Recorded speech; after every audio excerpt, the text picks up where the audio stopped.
At 59 years old, it took three things to happen for me to finally get the wake-up call that I needed. Now, before those three things, lots of subtle things were happening to me regularly, and I noticed them, but what I did was I filed them into the back of my brain. I didn't really pay much attention to them. I should have, but for some reason, I didn't. Maybe our natural instinct to stay in denial? I don't know. But the three things that needed to happen to me were this. The first one was I went on a hike with a group of friends of mine, like a large group. There were probably like 40 of us in this group. For me, even though I had organized this hike, it was absolutely humiliating to me that I couldn't even do half the hike. It was me and two other people who were probably 5 or 6 years older than me that couldn't complete the hike. And at the halfway point, we turned around and walked back to the car. And we waited a good hour for the other people to return. That was humiliating. But it wasn't enough to motivate me. But it was definitely something like I was like, wow, that was embarrassing.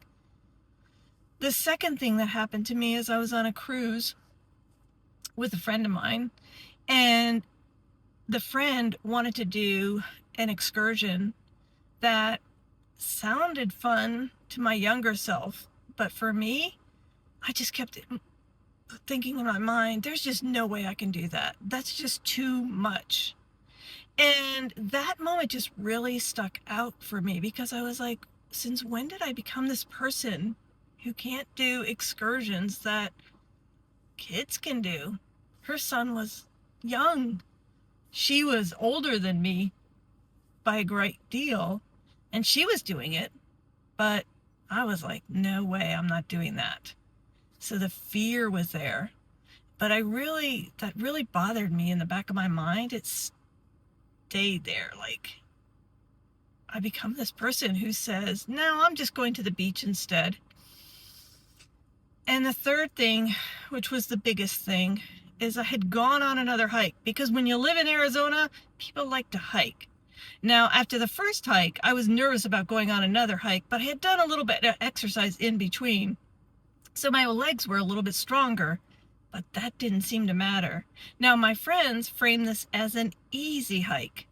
Distance-wise, it was easy, but it was actually kind of going up steep. It was kind of a steep hike up a mountain. And I, again, only ended up making it about 2/3 of the way.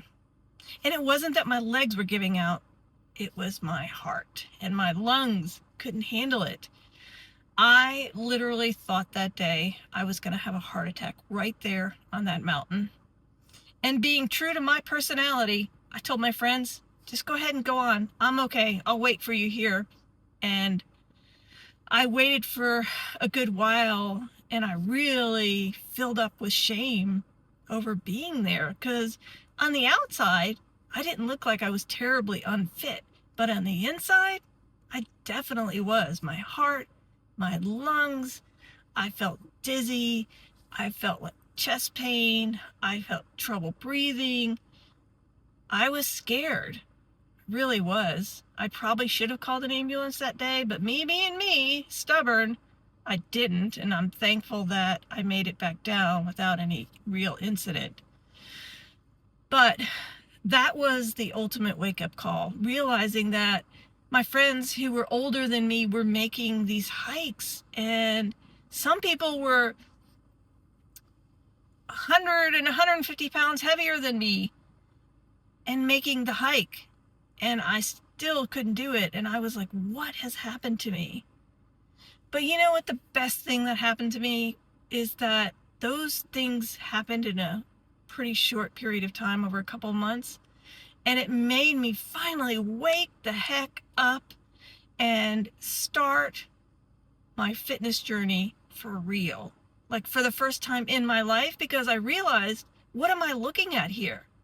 I'm looking at starting to not be able to do things that my friends are doing. I'm feeling like I'm going to have a heart attack all the time, and I'm getting weaker. Like, this is something I can't ignore, because when you're over 50 and you see this weakness creep in, if you don't do something about it, it just starts getting worse and worse. Now, at the time, I didn't know that, but I do know that now. And so I'm never going to let myself get weak like that and get so sedentary that I'm so out of shape that I can't even participate in life in the way that my friends are doing it. I mean, my friends weren't even in the best of shape, and I still couldn't keep up with them. So I said, no more. I'm taking charge of my life. And I did. I didn't know exactly what I was doing, because at first I started with strength training and that wasn't really effective for me. And I was all over the place and sore and couldn't walk for 2 days and not seeing any progress. And so I finally settled on, I'm just going to walk for 30 days in a row. And that really, really, really helped me. And that's a big part of my story, which is why I always tell people who are out of shape, walking is a great place to start if you can't already walk a couple miles. Because for me, it helped me do a couple things. Most importantly, it helped me increase my endurance. My heart, my lungs, those all got better. My leg muscles got better. I could carry myself around further. So when I first started, I couldn't even walk a mile. But after a while, I got to 3 miles pretty quickly just by consistently doing it. Doesn't mean it was easy. It actually wasn't. In the beginning, I was so sore in my knees and my ankles and just struggled because I wasn't used to moving. I'd gotten so sedentary like so many of us do, and we don't even realize the strength that we're losing. But that walking every single day started making a huge difference by the time I got between the 3 and the 4 week point, because I started realizing, okay, I'm progressing. I can breathe better. My heart isn't hurting. Like in that short amount of time, and that is a short amount of time, if you can do that kind of difference in 30 days. I realized then that I needed to commit to walking every single day. I also wanted to say, after the walking part, I decided to start building strength, which is kind of what I'm in now. I still walk every single day because walking helps me lose weight and maintain my weight now. It keeps my heart and my lungs in good shape, and it just keeps my fitness level right where I need it to be so that I can do all the things. But the next part of this journey for me is doing strength training along with the walking. So a lot of people will tell you to do strength training as your starting point. And I think that's fine if you're not terribly out of shape. But if you're like me and it's hard for you to walk a mile or two, I do think it's a great place to start. Because for me, what happened is it built my confidence in my fitness ability. It improved my fitness ability. It helped me lose some weight pretty easily by walking every single day. But I'll tell you that what I learned is walking 3 or 4 days a week is not the same as walking every day. You just won't get the same results. You might get a little bit of results, but if you really want to see meaningful results, like what results you can see and feel, try the walking every single day, knowing that there will be days when it gets away from you and you don't have time. And on those days, I recommend just walking 10 minutes. Try to get out and walk around the block. If you can't get outside for whatever reason, like it's 10 o'clock at night and you don't want to go out and do it in your house. Take the stairs. Just work on your fitness for 10 minutes. There's lots of indoor videos you can do for walking inside. So that's kind of my story. That was just about 7 months ago when I started that journey, when I was on that mountaintop, humiliated, defeated, and ashamed of myself. And now today, I feel pretty good. Not that I'm at the perfect fitness level. I'm not. Now, am I in the best shape that I've ever been in my adult life? I absolutely am in just 7 months, because the rest of my life I never worked on fitness. But I am in better shape now than I've ever been as an adult, because I've never exercised consistently before in my life until now. And so it's not too late if you haven't exercised, or if you let yourself get really out of shape. You can still turn it around by consistently exercising.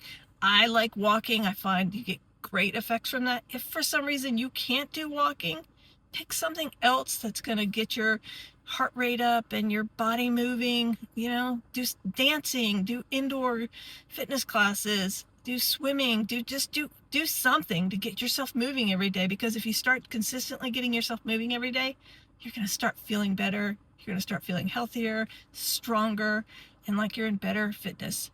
Now, when you have better fitness, it makes it so much easier to move on to, hey, I'm going to work on strength training and get stronger, because we all deserve to be stronger as we age. That way we get to remain independent. Because what most people over 50 don't realize is if they keep letting it go, they lose their independence way quicker than you would ever imagine. You don't want to be in your 60s and losing your independence. Have people help you do basic things. You got this. You can make the change just like I'm doing. You can do it too.